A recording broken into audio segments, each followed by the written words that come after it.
Hello students, welcome to this online class of Civil Engineering Department from NIT Polytechnic Nagpur.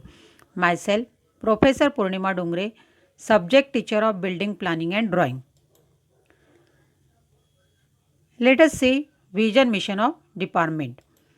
Vision of the Department: to impart excellent civil engineering skills to develop employable civil diploma engineers. Mission of the department: there are three missions of the department.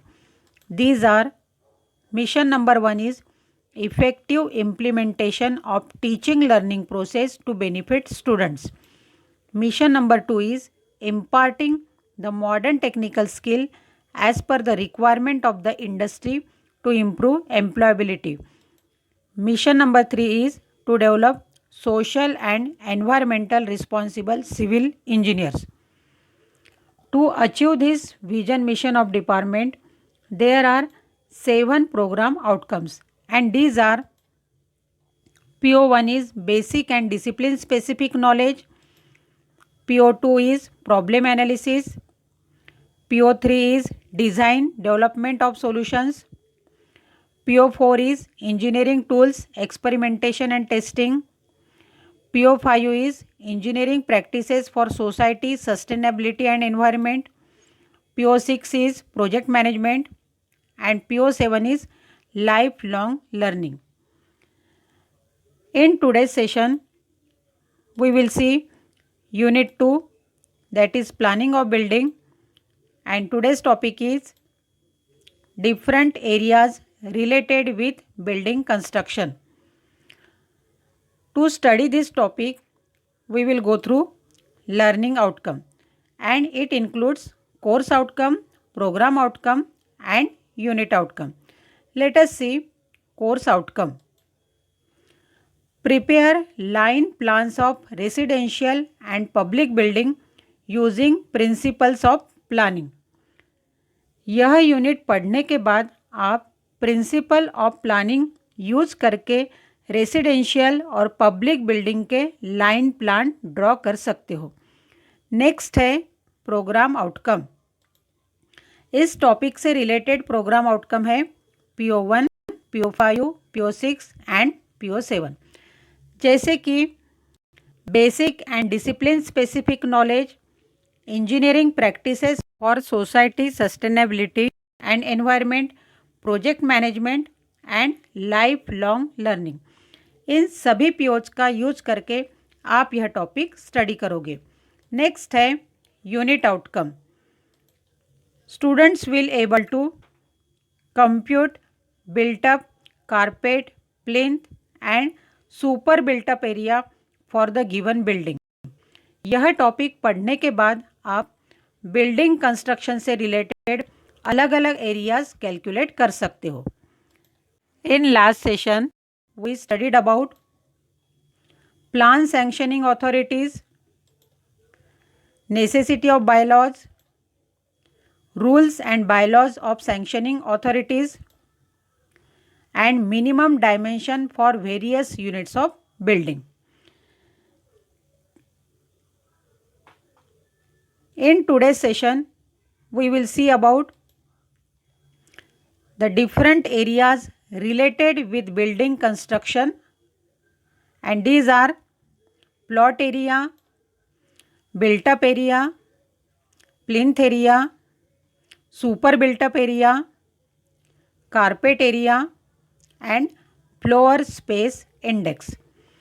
किसी भी building का construction अगर करना है तो building plan draw करना पड़ता है, और यह प्लान रिस्पेक्टिव सैंक्शनिंग अथॉरिटी से सैंक्शन करना पड़ता है.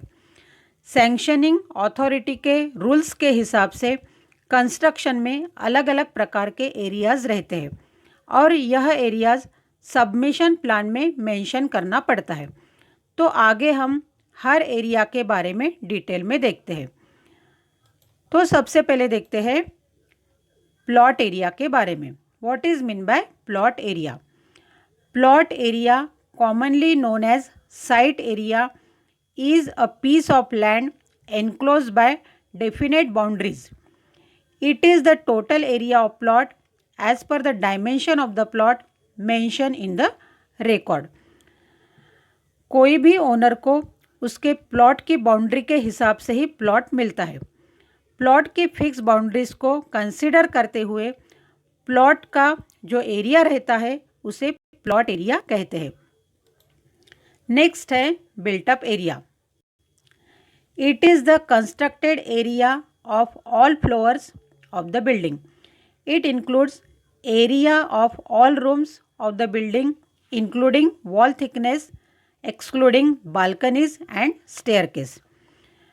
Built up area means constructed area. Building के हर फ्लोर में कंस्ट्रक्ट किए हुए एरिया की टोटल को बिल्ट अप एरिया कहते हैं। इसमें बिल्डिंग की वॉल थिकनेस इंक्लूड रहती है, लेकिन बालकनी स्टेयरकेस इसमें काउंट नहीं करते। नेक्स्ट एरिया है प्लिंथ एरिया। तो आगे देखते हैं प्लिंथ एरिया के बारे में। Plinth area is the built-up covered area measured at the plinth level of a building. Plinth area is calculated by taking external dimensions of the building at floor level. सबसे पहले देखते हैं plinth level means क्या होता है। ज़मीन के नीचे फाउंडेशन लेवल कंप्लीट होने के बाद ज़मीन के ऊपर फ्लोरिंग हाइट तक जो लेवल रहती है उसे प्लिंथ लेवल कहते हैं।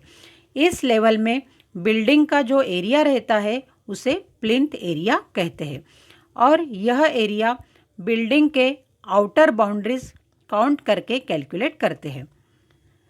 नेक्स्ट है super built up area. It is the sum of built up area and certain percentage differs from city to city as per local development authority of floor area which includes staircase, parking and open balconies. Built up area और staircase, balcony, parking area के कुछ percentage मिला के जो area calculate करते हैं उसे super built up area कहते हैं। नेक्स्ट है carpet area. What is mean bye carpet area? तो देखते हैं definition of carpet area. This is the floor area of the usable rooms at any floor where carpet can be laid. Carpet area can be calculated from floor area deducting sanitary accommodation, kitchen, pantries, veranda, corridors, passages, stores, etc. Carpet तो सभी को मालूम है। Building के जिस room में carpet लगाते हैं उस रूम के टोटल एरिया को कारपेट एरिया कहते हैं। यह carpet generally kitchen, store room, veranda, passage इसमें नहीं लगाते। नेक्स्ट मोस्ट इम्पॉर्टेंट पार्ट है फ्लोर स्पेस इंडेक्स। तो देखते हैं what is mean by floor space index. It is the ratio of total built up area of the building to the plot area. As per rule floor space index should be 1। Total built up area और plot area का जो ratio रहता है उसे floor space index कहते हैं और rule के हिसाब से फ्लोर स्पेस इंडेक्स 1 रहना चाहिए। इसका मतलब है जितना प्लॉट एरिया है उतना कंस्ट्रक्शन कर सकते हैं, लेकिन उसके लिए डिफरेंट फ्लोर्स यूज करना ज़रूरी है। इस प्रकार आपको बिल्डिंग के सभी एरिया के बारे में इंफॉर्मेशन मिल गई है। In this way in today's session we studied about the different areas related with building construction, and these are plot area, built up area, plinth area, super built up area, carpet area and floor space index. Hope you understood the portion explained here, and in next session we will study about to draw line plan of residential and public building. Important questions on today's topic are: define the term plot area, built up area, carpet area, plinth area. Define floor space index. Define super built up area.